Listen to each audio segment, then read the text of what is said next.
Үндэсний эрх зүйн тогтолцооны асуудал шинжлэх сэдвийн хүрээнд Монголын хуульчны холбооны ерөнхийлөгч хууль зүйн ухааны доктор Од Гэрэл ихтгэл тавина.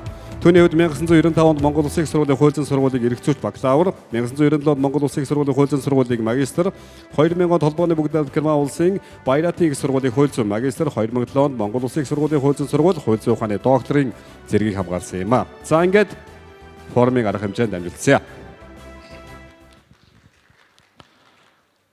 За миний илтгэл үндэсний эрх зүйн тогтолцооны хүрээнд ямар асуудал тулгараад байгаа, тэрийг яаж шийдвэрлэх гарц гаргалгаа байгаа талаар өөрийн санал бодлоо та бүхэнтэй хуваалцъя. За тэгээд илтгэл маань нэг бэлдээдсэн чинь 19 хуудас болсон байсан. 30 минутанд багтаана гэдэг бол бас амаргүй тийм даваа юм байна лээ. Тийм учраас хурдан шиг товчгоо явчихъя. За үндэсний эрх зүйн тогтолцооны шинжилгээг одоо гадаад дотоодын судлаачид судлаад өөрсдийнхөө санал зөвлөмжийг өгсөн байдаг. За энэ бол 2003 онд, 2008 онд, 2016 онуудад судлаачид одоо дүгнэлт гаргаад зөвлөмжөө өгсөн. Энэ 2003 оноос хойш одоо судлаачдын санал зөвлөмжөнд тусгацсан мөртлөө одоо хүртэл яах нь шинжилж шийдээгүй тийм асуудлууд байгаад байгаа. Тэр асуудлуудын талаар одоо бүгдээрээ би та бүхэнд танилцуулаад тэрийг яаж шийдэх вэ гэдэг талаар ярина. 20 жил бид нар яаж шийдсэнгүй вэ? Заавал шийдвэрлэх ёстой юу энэ асуудлууд? Тэгээ яаж шийдвэрлэх вэ? Бид энийг шийдвэрлэж чадах уу гэдэг асуултуудад хариулахыг оролдоно. За үндэсний эрх зүйн тогтолцооны хувьд судлаачийн хувьд бол дараах 4 шинжилгээг бид нэр зайлшгүй хийх ёстой байна гэдэг дүгнэлтэнд хүрсэн. 4 чиглэлээр. Нэгдүгээр хуулиа шинжилгээ. Өнөөдрийн хууль өнөөдрийн нийгмийн харилцааг зохицуулж чадахгүй байна. Өнөөдрийн нийгмийн харилцааг. Өнөөдөр бид түрүү нээлтэн дээр хэлжсэн авилгалын асуудал, хүний эрхийн зөрчил эдгээрээ шийдэхин тулд хууль гаргадаг. Ер нь нийгмийн альва проблемыг шийдэхин тулд хууль гаргадаг. Гэтэл гаргасан хуулиуд маань 20 жил яах нь үр дүнгүй байна. Тэгвэл яг үндсэн суурь асуудал нь юу юм бэ гэдэг. За хоёр дахь асуудал хуулийн системчлэл хийе. Шинжилгээ ухааны үндслэгээр системчлэл гэдэг дэвшүүлж байгаа. Дараа нь үр нөлөөтэй хариуцлагын тогтолцоог бий болгоё. Дараа нь иргэн бүрт хууль нэг стандартаар хэрэглэгддэг бай. Эдгээр 4 чиглэл маань хоорондоо уялдаа холбоотой. Өөрөөр хэлбэл зөв хууль байж зөв системчлэл. Зөв системчлэлтэй зөв хууль байж тохирсон хариуцлага байх ёстой. Сайн хууль, сайн хариуцлагатай ч гэсэн хуулиа хэрэглэхгүй бол яах нь вэ? Энэ шинжил яах нь вэ? Цаашаа явахгүй. Тэгэхээр эдгээрүүдийг бид нэр зайлшгүй яах нь вэ? Хамтд нь хийх ёстой гэж бодож байгаа. За эхний шинжил хуулиа шинжлэх. За энэ 23 онд ерөнхий сайдын захирамж гарсан байдаг. 191 гээд ажлын хэсэг томилсон. Энэ ямар чиглэл өгсөн бэ гэхээр хэмжээний актыг, захиргааны хэмжээний актыг 50% бууруулъя. Өөрөөр хэлбэл 2000 гаруй хэмжээний актын одоо 50%-ийг 1000 гаруйг нь яах нь хууль руу оруулъя гэж агуулган. Өөрөөр хэлбэл хууль шийдвэр гаргах ажиллагаагүй хуулиуд байна гэж хэлж байгаа. За дараагийн бас нэг төсөл хуульчтай холбоон дээр ашиг нотмлын тухай хуулийн төсөл хилцүүлэг явагдсан. За энэ төсөл дээр 11.1 дээр нэг хууль батлахад 38 журам яах нь дагж байгаа. 38 журмыг дагж байгаа байхгүй. Тэгэхээр энэ одоо юу гэсэн үг вэ гэхээр хууль маань яах нь ямар ч шийдвэр гаргах ажиллагаагүй бүгд яах нь журмаар яах нь зохицуулагдах нэ. За энэ асуудалтай холбоотой 2003 онд холбооны Герман улсын профессор Филипп Куник захиргааны байгууллагын шийдвэр гаргах ажиллагааг хуулиар зохицуулж өгөх шаардлагатай 2003 онд хэлж байгаа. 2008 онд ажлын хэсгээс хууль хэрэгжүүлэх арга ажиллагааны журмыг хууль тусахгүй орхитуулж байна. Хуулийг үнгүүдүүлж байна. 2016 онд ажлын хэсгээс хуулийг хэрэгжүүлэх шаардлагатай механизм хуульд байхгүй байгааг анхаарах шаардлагатай байна. 2003 оноос хойш яах нь дандаа хууль чинь журамгүй байна. Шийдвэр гаргах ажиллагаагүй байна. Энэ журмаа хууль руу хийгээч гэдэг асуудлыг тавьсан байдаг. Гэтэл бид одоо хүртэл 23 он хүртэл яах нь энийг хийгээгүй байна. Энийг хийгээгүй байна. За тэгэхээр захиргааны хэмжээний актын судалгаанаас харахаар 430 хууль байна. Хүчин төгөлдөр 315 нь яах нь их шилжүүлсэн залтаа. За 2357 журам хүчин төгөлдөр үүсэж байгаа. Тэгэхээр дунджаар нэг хуулийг хэрэгжүүлэхийн тулд 7 журам баталж байна. 7 журам баталж байна. Одоо бидний хийх ажил энэ 315 хууль руугаа хамгийн одоо багаар утахад 1000 гаруй журмыг яах нь нийлүүлэе гэж байгаа байхгүй юу? Нийлүүлээ. За энэ асуудал яа хийхдэггүй байгаа. Яа хийхдэггүй байгаа гэдэг асуудал. Зүгээр шууд одоо нэг хууль 7 журам, аль 38 журам шууд хуулиндаа хуула биччихв. Ян занзын байгууллагуудын албан тушаалтуудыг баталсан журмууд хоорондоо зөрчилтөө, дээр нь өшнөө давхарталтай. Тэрийг шууд хуулиа биччих бас тийм амар ажил яах нь биш байх нь. Биш байх нь. За тэгэхээр энийг яах вэ гэдэг асуудал. Энэ ер нь юунаас болов? Бид яагаад ийм шийдвэр гарах ажиллагаагүй ийм хууль хийцсэн бэ? За энэ би Чимэнд багшийн одоо бичснийг та нарт уншиж өгье. Процессын журамгүй хууль бол хоосон тунхаг, лоозон болж хосроод тэр зайг нь тогтоол заавраар орлуулан нөхөж хуулиа завхруулдаг нь социализмын үеийн хуулийн сул тал 2008 онд. Өөрөөр хэлбэл бид нэр одоо хүртэл социалист эрх зүйн загвартай яах нь хууль яах нь хийгээд байгаа юм байна шүү дээ. Би бол Чимэнд багшийн санааг дэмжиж байна. Бидний гол проблем юм.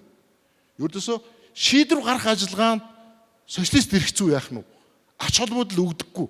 Одоо зарим судлаачид хэлж байна. Хуулиудад процессын хэмжээ олшрох нь төрийн дэглэмийн шинжийг цагдаачлсан тал руу хэлбэлгэх сөрөг талтай үзэгдэл гэдгийг анхаарах цаг болсон гэдэг. Өөрөөр хэлбэл бүр эсрэгээр социалист эрх зүйн онол бол яах нь ингэж яах нь хардаг. Ингэж хардаг. Тэгэхээр бид нэр 35 жил социалист эрх зүйн загвараасаа салаагүй явж байгаа юм биш үү? Тэрийгээр бид нар өнөөдөр эрх зүйтэр ардчлалын үеийн хуулийг батлах гээд байгаа юм байна. За тэгвэл энэ журамгүй хууль журмыг захиргааны байгууллагад шилжүүлэх асуудал чинь яах нь хуулиар биш журмаар шийддэг шийдвэр гаргах ажиллагааг ямар проблем тарьдсан бэ гэдгийг би ганцхан жишээн дээр яах нь товчхон тайлбарлая. За энэ захиргааны хэргийн шүүхийн шийдсэн хэрэг байгаа. За 17 онд жижиг дунд үйлдвэрийг хөгжүүлэх сангаас зээл олох журмыг сайдын тушаалаар баталсан байгаа. 17 онд. 18 онд 1 сарын 3-нд болохоор сайд маань яах нь дараагийн сайд ч юм уу 18 онд нь журамд өөрчлөлт оруулсан байгаа. Тэр өөрчлөлтөөр яасан бэ гэхлээр 21 аж ахуй нэгж эрхээ авч гэрээ байгуулсан 18 онд 21 аж ахуй нэгжийн санхүүжилтийг нь зогсооцсон байгаа. Тэгэнгүүтээ яасан бэ гэхээр тэрний оронд 125 аж ахуй нэгж иргэдийн төслийг шинээр санхүүжүүлсэн байгаа. Шинээр санхүүжүүлсэн. Тэгэнгүүт энэ 21 аж ахуй нэгж шүүхт хандна үстэй. Биднийг зогсоосон гэд шүүхт хандна. Тэгэнгүүт шүүхээр явж байгаа хооронд яах нь 19 онд нөгөө өөрчлөлт орсон заалтаа дахиад хүчингүй болгочихж байгаа байхгүй юу? Хүчингүй болгочихж байгаа. Өөрөөр хэлбэл сайд яаж чинь над хуулиар эрх олгосон учраас би хинд санхүүжилт олгох уу? Хинд олгохгүй вэ гэдгээ яах нь дураараа шийдэж шít. Нэг хүчингүй болгоод нэг өөрчлөлт оруулаад өөрчлөлт оруулснаа хүчингүй болгоод энэний цаана энэ аж ахуй нэгжүүдийн эрх ашиг хөндөгч чинь зөрчигдж чинь. Дээр нь энэ тэдний оронд 125 төслийг өгсөн энэ дээр авилгалын асуудал яах нь хардагдж чинь. Дээр нь нэг оруулаад нэг болиулаад дураараа авирлах асуудал яах нь яригдж чинь. Тэгээ эргээ харахаар хуулинд ороогүй тухайн албан тушаалтанд энэ журам гэдэг юмыг яах нь өгчих юм бол цаана хүний эрхийн зөрчил авилгалын асуудал, суурь асуудлууд яах нь хөндөгдөг юм байна гэдгийг яах нь энэ жишээнээс харж байна. Тэгэхээр журам болгоны цаана ийм эрсдэл яах нь байна гэсэн үг. Байна гэсэн үг. За энэ дээр одоо бид нар энийг яах вэ гэдэг асуудал. Нэгдүгээрт үндсэн хуулийн зөрчилөнтэй холбоотой гарч ирдэг. Үндсэн хуулиар яадаг вэ гэхээр хувийн өмчөд зөвхөн хууль заасан үндслээр журмаар халдахгүй шүү. Хууль заасан үндслээр халдана. Хүний хууль ёсны эрх чөлөөг хууль заасан журмаар яах нь хязгаарлана. Өөрөөр хэлбэл журмууд бүгдээрээ эрх ашиг хөндөж байгаа бол хуулиар л байна шүү гэдгийг үндсэн хууль шаардж байгаа. Үндсэн хууль. Тэгэхээр энэ их олон журмч нь угаасаа үндсэн хуулийн зөрчилтөө байх нь. За тэгээ шийдвэр гаргах ажиллагаа хэд ерөнхий бол одоо авилгал хүн суртал авна. За дур зоргоороо авилж иргэдийн хууль ёсны эрх ашиг хөндөгдөн. Бүтээн байгуулалт төрийн үйл ажиллагаа гацна. Бүтээн байгуулалт төрийн үйл ажиллагаа. Өөрөөр хэлбэл одоо томоохон төсөл яах нь явахаар болдог. Уулуурхаа ч юм уу. Тэгэнгүүт шийдвэр гаргах ажиллагаа өөрөө тодорхой биш учраас яах нь янз янзын проблем яах нь үүсгээд тэр төсөл гацдаг. За тэгээд төрийн байгууллагын албан тушаалтнууд ажил хийхээс айдаг. Яагад гэвэл шийдвэр гаргах ажиллагаа хуулийн зохицуулалт байхгүй бол яах нь авилгал хэл хавлын хэрэгт орох эрсдэл байдаг. Ажил хийдэггүй. За тэгээд шийдвэр гаргах ажиллагаагүй бол хууль зүйн шинжилгээ ухааны хувьд хосрогдол гэж үздэг. За би та бүхэнд нэг жишээ хэлье өөрийн судалгаанаас. Германы татврын ерөнхий хууль 400 заалт. Монголын татврын ерөнхий хууль 80 заалт. 300 гаруй заалтын зөрөө гарч байгаа байхгүй юу? Ерөөсөө татврын байцаагч татвар төлөгчдийн хоорондоо харилцсан. Энэ 300 заалт юу гэдэм бэ гэхээр дандаа шийдвэр гаргах ажиллагаа. Өөрөөр хэлбэл объектыг тодорхойлох, тогтоох, татврын тодорхойлох, ногдуулах, хураах, хөнгөлөх гээд 12 янзын шийдвэр ажиллагааг хуулиараа зохицуулж байгаа. Манайх энэ шийдвэр гаргах ажиллагаануудыг дандаа журам руу оруулаад өгчихсөн. Өөрөөр хэлбэл социалист загварын хуулиараа яах нь тэгээд өгсөн. Тэгэхээр ердөөсөө манай Монголын хуулиуд 3-4 дахин бага байдаг нь яах нь цаанаа энэ өөрөө хосрогдлыг яах нь дагуулж байгаа шүү гэж би хэлэх гээд байна. Хосрогдлыг дагуулж байгаа шүү гэж хэлэх гээд байна. За шийдвэр гаргах ажиллагаа гэж юу вэ гэхээр авилгалын их усвэрнэ. Албан тушаалт нь ажиллагаа хийх явцдаа л яах нь хүн суртал гаргаж авилгал нэгтгэх. Албан тушаалтан ажиллагаа шийдвэр гаргах ажиллагааны явцдаа хүний эрхийн зөрчлийг яах нь гаргадаг. Тэгэхээр одоо бидний саяны тэр авилгалын буурж байгаа индекс тэр үзүүлэлт хүний эрхийн үзүүлэлтийн гол их үүсвэр нь яах нь энэ шийдвэр гаргах ажиллагаанд байгаа юм шүү гэж байна гэж хэлдэг байна. Тэгэхгүйгээр бид нар нэгэнт авилгал энэ нүхийг хаагаагүй байжээч авилгал гарцсан хойно ялынх нь тэ тоог нь нэмээд байх, жилийн нэмээд байх нь тэ аш холбогдлоо юу гэдэг асуудал гарчиж байгаа. За тэгээд шийдвэр гаргах ажиллагаа гэдэг бол социалист эрх зүйн тогтолцоонд бол яах нь аш холбогдол өгдөг юм байна. Яагаад гэвэл тэр дарга асуудал шийддэг намын үдс суртлын юунда шийдээд тохируулаад одоо нийтлийн дарга байлаа гэхэд тэр нийтлийн амьдралыг бол өөрөө шийдээ явуулдаг. Хэрвээ зөрчил гарах юм бол намын хариуцлага авчдаг. Тэгвэл эрх зүйн төрийн хувьд бол шийдвэр гаргах ажиллагаа юу гэдэг юм бэ гэхээр хуулийн гол түлхүүр амин сүнс гэж үздэг. Ардчлалын бие даасан институт гэж үздэг. Шийдвэр гаргах ажиллагааг. Тийм учраас одоо шийдвэр гаргах ажиллагаа гэдэг бол цогц ойлголт гэж үздэг. Өөрөөр хэлбэл шийдвэр гаргах ажиллагааны субъектийн эрх зүйн байдал, эрх үүрэг, шийдвэр гаргах ажиллагаа эхлэх, үргэлжлэх, төгсөх, тэнд гомдол гаргах, алдаа гаруул засах, хянах гэд. Энэ бол өөрөө ингээд цогц ажиллагаа. Журам болгонд энэ цогц зохицуулалт яах нь сууж өгөх ёстой. Журам болгонд, шийдвэр гаргах ажиллагаа болгонд. За энэ зохицуулалт юунд одоо манай Монгол улсын хувьд бол захиргааны ерөнхий хуулин дээр яах нь энэ шийдвэр гаргах ажиллагааны энэ зохицоор сууж өгсөн байдаг. Өөрөөр хэлбэл захиргааны ерөнхий хууль бол шийдвэр гаргах ажиллагааны хууль шүү дээ. Журмын тухай хууль гэж ойлгож болно. Захиргааны ерөнхий хуулийг бол. За тэгэхээр бид бол энэ тэгэхээр захиргааны ерөнхий хууль бол үндсэн хуулийг иргэн дээр аваачдаг хууль гэж ярьдаг юм. Үндсэн хуулийн тэгш эрхийн зарчим, шудраг ёсны зарчим, хүний эрхийн заалтууд иргэн дорж дээр шийдвэр гаргах ажиллагаагаар дамжиж очдог. Өөрөөр хэлбэл захиргааны хуулиар дамжиж очдог. Иргэн дорж дээр. Өөрөөр хэлбэл ардчлал хүний эрхийн заалтууд шийдвэр гаргах ажиллагаагаар дамжиж иргэн дээр амилдаг байх юм. Үндсэн хууль амилдаг. Тэгээ эргэн отоор бид нар яах нь вэ? Одоо яаж хийх вэ гэдэг асуудал байна. Захиргааны ерөнхий хууль бол иргэн төр хоёрын минимум стандарт тогтоож байгаа. Яаж харьцах вэ гэж. Тэгвэл энэ загварыг бид нар энэ захиргааны ерөнхий хууль бол захиргааны орчин үеийн эрх зүйн онол гэж ярьдаг. Өөрөөр хэлбэл одоо бид нарт юу байна гэхлээр социалист загвартаа шийдвэр гаргах ажиллагаагүй хууль байна. Мөн амьдралаас урган гарсан журам байна. Энэ хоёрыг яаж нэгтгэх вэ гэхээр яах нь саяны захиргааны ерөнхий хуулийн загвар буюу орчин үеийн онолыг хэрэглэж яах нь энийг хийнэ гэж хэлж байгаа. За тэгэхээр бид нар захиргааны эрх зүйн хувьд бол энэ захиргааны ерөнхий онол бол Монгол улсад нутагшаад 20 гаруй жил болж байна. 20 гаруй жил. Энэ захиргааны ерөнхий орчин үеийн онолыг, захиргааны актын механизмыг шүүгчд өдөр болго амьдралдаа хэрэгжилж байна. Хуульчд амьдралдаа хэрэгжилж байна. Захиргааны байгууллагын хуульчд амьдралдаа хэрэгжилж байна. Өдөр бол хуулийн ангийн оюутнууд энэ онолоор бодлого утга аргачлалаар яах нь шалгалт өгч байна. Шалгалт өгч байна. Энэ бол биднэрт яах нь мэддэг чаддаг зүйл. За тэгээд бид нар энэ дээр яаж шинжилт хийх вэ гэдэг дээр бид нар захиргааны эрх зүйн судлаачид бид нар хилцүүлэг хийж байгаа. За ийм өөрчлөлт хийх хэрэгтэй байна. Энийг яаж хийх вэ? Тэ? Одоо манайд Аз улсад баруун төгссөн тэр онолыг эзэмшээд Монголын практикт нутагшуулах үйл ажиллагаанд оролцсон практик хэрэглээнд оролцож байгаа гарын авлага сурах бичиг бичсэн цөөн хэдэн хүйч нар байна. Тэд нар маань бид ярьж байна. Бид нар энийг хийе гэдэг. Ягаад гэвэл тэр боломжтой, тэр дэмжих ёстой. Ягаад гэвэл энэ хуулийн шинжилгээний ажил бол онолын нарийн чимэглүүр ажил. Чимэглүүр ажил. Хуульч болгон мэдэх албагүй яаж хийхийг. Энэ хуулийг шинжилснээр яах вэ гэхээр хууль хэрэглээний хялбар болгоно. Хууль хэрэглээг илүү нөхөн ойлгомжтой болгоно. Ойлгомжтой болгоно.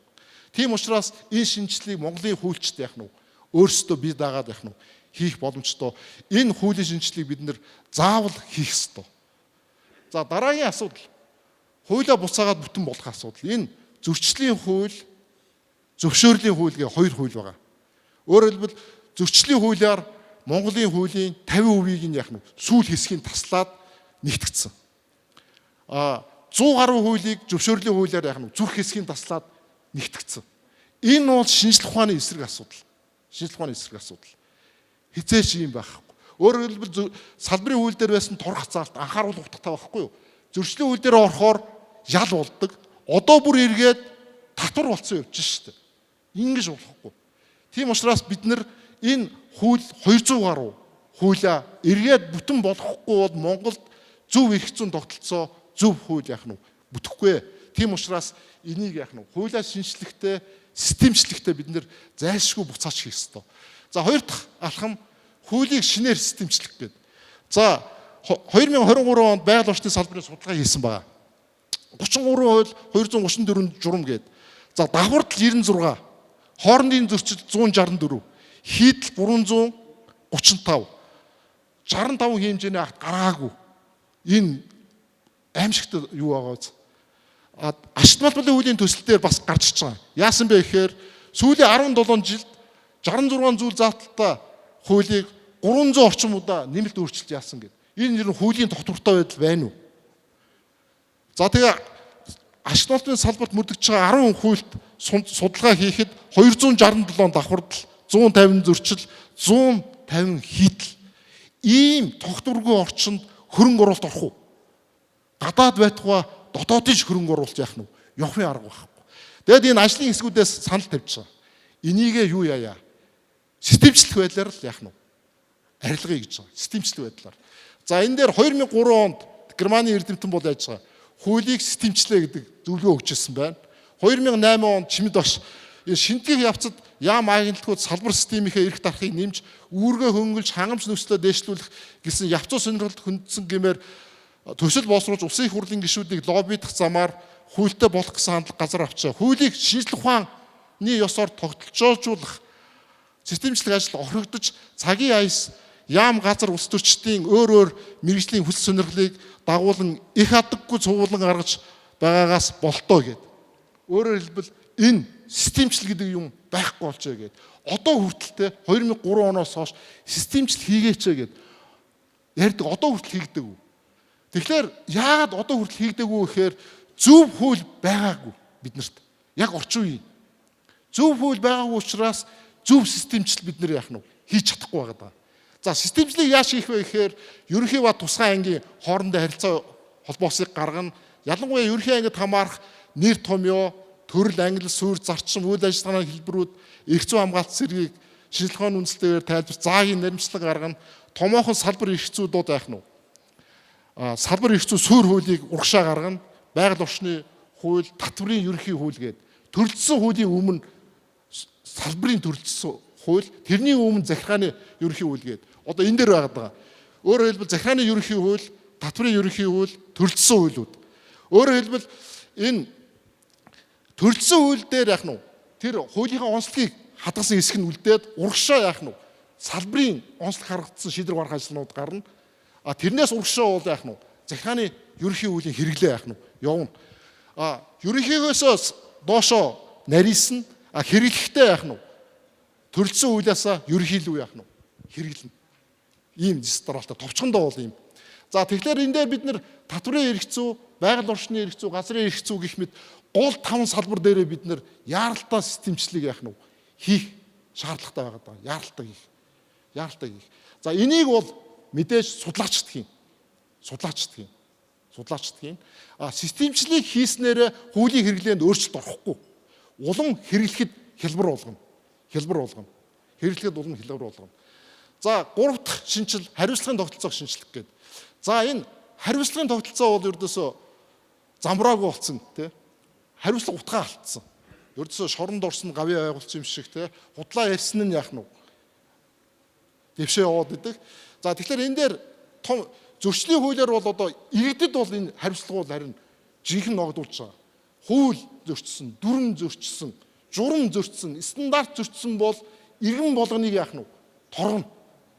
Энэ бол зөрчлийн хуулийн тунхаг ялж авшуулахгүй гэж байгаа шүү иргэдийг. Тэгж байгаа зөрчлийн хууль хийсэн. Харин өнөөдөр яаж юм нэхээр төрийн байгууллагуудын хувьд хууль зөрчсөн шийдвэр гаргая. Өнөөдөр бид нар харж байна. Авилгал хоруулал гээд. Жилийн өмнө яах нь вэ? Өгчөөд жилийн дараа өөрөө хүчингүй болгож шүү дээ. Хууль зөрчсөн байна гээд. Тэр алан тушаалт өөрөө хариуцлага хүлээж гин үү? Хүлээхгүй байна. Хүлээхгүй шүү дээ. Тэгэхээр энийг бид нар яаж хийх вэ гэж. Тэгэхээр би ийм санал хэлж байгаа. Юуны өмнө иргэдэд тулгаж руу энэ зөрчлийн хуулийн хариуцлагын тогтолцоог яах нь вэ? Хүчингүй болгоё. Өөрөөр хэлбэл иргэд журам стандарт зөрчин гэдэг бол яах нь вэ? Санаатаар биш байдаг байхгүй. Ялангуяа салбарын хууль дээр. Тэнд бүтээн байгуулалт явуулж байна. Мэргэжлийн хяналт яах нь вэ? Харин хамтраа тэр зөрчлийг яах нь вэ? Арилгах ёстой. Торгох биш. Бүр хамтраад арилгах ёстой. Мэргэжлийн хяналтын байцааж гуйх ёстой байхгүй. Дагч ийм зөрчил битгий гаргаач гэдгийг торгох биш. За дараа 2 хариуцлагын тогтолцоог бид цогцоор нь авч үзмээр байна. Эхлээд эрүүг маш тодорхой болгох ёстой. Дараа нь захиргаа, ёс зүй, дараа нь иргэн тэ энийг яг ямар дээр нь эрүү, ямар дээр нь тэ сахилга, захиргаа энэ зааг ялгааг нь яах нь маш тодорхой гаргаж цогцоор нь гаргаж ирэх хэрэгтэй байна. Дараа нь хариуцлагын тогтолцоог бүрдүүлэхдээ харьцуулсан судалгааг бид нар хэрэглэх ёстой байна. Яагаад энэ хууль дээдлэх зарчим индекс үзүүлэлт өндөр оронд гэмт хэрэг гэж тооцогддог үйлдэл зөрчил Монгол улсад гэмт хэрэг биш гэдэг байгаа. Тийм зөрчил гаргасан алан тушаалт нь яагаад чөлөөтэй яваад байгаа? Асуудал шүү дээ. Асуудал. Өөрдөөсөө чөлөөтэй явж шүү дээ. Энэ бол асуудал. Тийм учраас харьцуулт хийгээд энэ асуултыг тавиад ялангуяа олон нийтийг хамарсан хилцүүлэг хийгээч гэж би хэлэх гээд байна. Яагад бол улсын хурал дээр хариуцлах яхаар бид нар мэдж байгаа шүү дээ. Өршөөл баталцдаг, хөө хилцэх хугацаа гिचдэг, хялбарсан журам гिचдэг, өөрөө яачдаг. Тийм учраас олон нийтийн хяналтыг яах нь ийшээ оруулъя гэдэг санаа хэлж байгаа. За хууль хэрэглээний нэг стандарт гэдэг. Хуулийг хэрэглэхгүй байна. Өөрөөр хэлбэл манай би 2 жишээ авах гэсэн. Манай эрүүгийн хууль дээр 1-2 хувилбар байгаа. Эрүүгийн хуулийн тусгай ангийн заалтыг хэрийн шинжийг бүрэн агуулжээ гэсэн нэг заалт. Нэг л өгүүлбэр. Гэтэл хөгжингүй орнууд дээр яаж юм нэхээр хуучин дүгнэлт хийхдээ энэ эрүүгийн хуулийн заалтуудаа үндсэн шинжүүдээр нь задлаад энэ шинж болгоныг нь яах нь хангасан эсхийг нэгтлаад 3-аас 4 хуудас юм бичиж штэ. Манайх 2 өгүүлбэр бичиж байна. Энэ. Гэтэл зарим шийдвэр дээр бол болоод байна, бичээд байна. Зарим шийдвэр, сайн шийдвэр байна. Энэ юу гэж ойлгох вэ? Зарим нь хэрэглээ, зарим нь хэрэглэдэггүй. Ингэж 2 өгүүлбэр хийж байгаа бол ялж авшина. Аль эсвэл хүн хэлмэгдэн шүү дээ. Хүн хэлмэгдэн. За дараагийн асуудал. Эрүүгийн хуулийн 21-ийн 14 дугаар заа. Хүүлч мэрэгсээ их хүүл бус шийдвэр гаргуул яах нь вэ? Прокурор шүүгч гэмт хэрэгтэн гэж байгаа илт хууль бус шийдвэр гаргуул. Өнөөдөр бид нар яаж чинь хонглоор чирвчлээ гэж шудраг иргэдийг яах нь явцсан гэж яриад шүү дээ. Үнэхээр шудраг иргэдийг аваачаад хонглоор чирээ шоронд хийцэн бол тэнд илт хууль бус шийдвэр байгаа юу? Байгаа шүү дээ. Аль эсвэл өнөөдөр энэ хуулийн заалтыг ганц ширэглээгүй л. Ганц ширэглээгүй. Тэгэхээр энд хууль хэрэглээний асуудал байна уу? Байна шүү дээ. Яг юунд байгаа? Энийг задлж үндсэн шин дээр нь задлахгүй шүү дээ. Яг илт хууль бус шийдвэр гэж юу хэлдэг? Тэрийг бид нар хармаар байна шүү дээ. Хармаар байна. За тэгээд яаж шийдвэрлэх вэ гэхээр хууль хэрэглээний асуудлыг юуны өмнө хуулийн заалтыг тодорхойлох хэрэгтэй. Ялангуяа эрүүгийн хууль бол маш тодорхой. Ямар шинжтэй, ямар үйлдэл, тэр үйлдэл нь ямар шинжтэй, бусд үйлдэлээс юугаараа ялгаатай.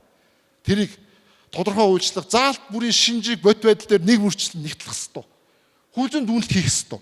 Хууль зүйн дүгнэлт хийгээгүй бол тэр шийдвэрийг хүчингүй болгох зохицуул байх ёстой. Өнөөдөр манай тэр байхгүй. Хэрвээ хүчингүй болцсон бол яах нь вэ? Прокурорын шатнаас ч юм уу, анхан шатнаас дээшээ яах нь вэ? Явдаггүй чеклэх тийм механизм яах нь вэ? Байх ёстой. Эцэст нь тийм шийдвэр гаргасан хуульчд яах нь вэ? Хариуцлага тооцдог байх ёстой. Тэгжээж энэ хэрэглээч нь яах нь вэ? Тогтно. Тэгжээж энэ хэрэглээ яах нь вэ? Тогтно. За дараа нь шинжлэлийг хэн хийх вэ гэж байна. За 2008 он 16 онуудад судлаачд хэлсэн байгаа. Монголын хуулийн шинжлэлийг хийх субъектууд чадахгүй байна. Боловсон хүчний нөөцгүй байна. Тэгээ бүр одоо хувийн хэмжил олон улсын байгууллага, гадаадын байгууллага ба төрийн байгууллагад ажилладаг хүүлчдийн цалин сар ба цагийн хувийн хэмжлийн сайн хүүлчийн цагийн цалин төрийн албаны сарын цалинтай тэнцэж байна гэдэг хэлж байгаа байхгүй. Энэ өнөөдөр хэвээрэл байгаа. Ийм байхад төрийн алба, төрийн байгууллагад сайн хүүлч яах нь тогтохын арга байхгүй. Энэ бол бид нэр 20-30 жил харлаа шүү дээ. Одоо хангалттай. Бид нар өөрсдөө өөрчлөх ёстой энэ хандлага. Одоо миний харж байгаагаар бол Монголын хүчтэй холбоон дээр бол яах нь энэ үндсэн хуулийн эрх зүй, захиргааны эрх зүй ороо, иргэний эрх зүй ороо, эрүүгийн эрх зүй хороон дээр хүүлч цугларч байгаа. Санал бодлоо ярилцж чинь. Тэнд судлаачд те цугларч чинь. Тэнд л нэгдэж чинь. Өөр нэгдэх газар байхгүй. Энд бол нам улс төр алан тушаал үл харгалзсан. Энд бид нар ажлын хэсэг яах нь чадвартай ажлын хэсэг байгуулах боломж байна.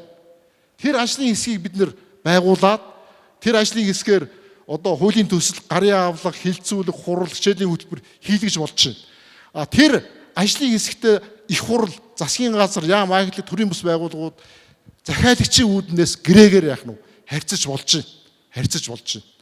Тэгж ажиллахгүй бол бид нэр яах нь өнөөдөр Монголд чадaltaа мэрэгсэн хүч бол маш цөөхөн. Тэр хэдхэн тооны хүүлчид маань яах нь өөрийн амьдралтаа өөр газар тараад ажиллаж гисэн. Тэдгээрийг зах зээлийн үүднээс нь яах нь бид нэр яах нь ажилуулах хэрэгтэй байна. Тэгээ сүүлд нь би нэг Чингис хааны нэг захиасыг та бүхэнд уншиж өгье.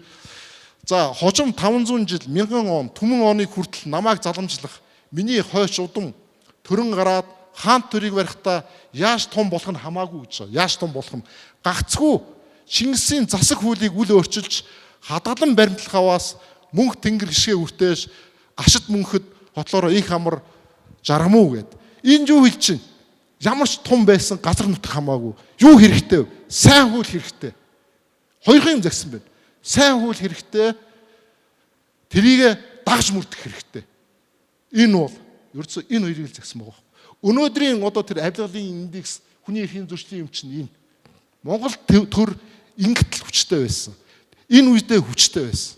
Одоо бид нар энийг хийх гээд яах нь өнөөдөр яриа зогсож байгаа байхгүй. Тэгэхээр ямар ч оюут толгоо, ямар ч таван толгоогоос үндэсний эрх зүйн тогтолцоо үнэтэй шүү гэдэг би хэлэх гэдэг. Энэ бол үн цэнтэй зүйл шүү. Ямар ч оюут толгоо таван толгоогоос үн цэнтэй. Өөрөөр хэлбэл тухайн салбарт шилэн өндөр офис барьж өгөхөөс илүү орчин үеийн эрх зүйн тогтолцоог нь яах нь бүрдүүлж өгөх нь илүү үн цэнтэй шүү л гэж яах нь хэлэх гээд байгаа. Тэгэхээр энд төсөв тавиач тий төсөв тавиач. За.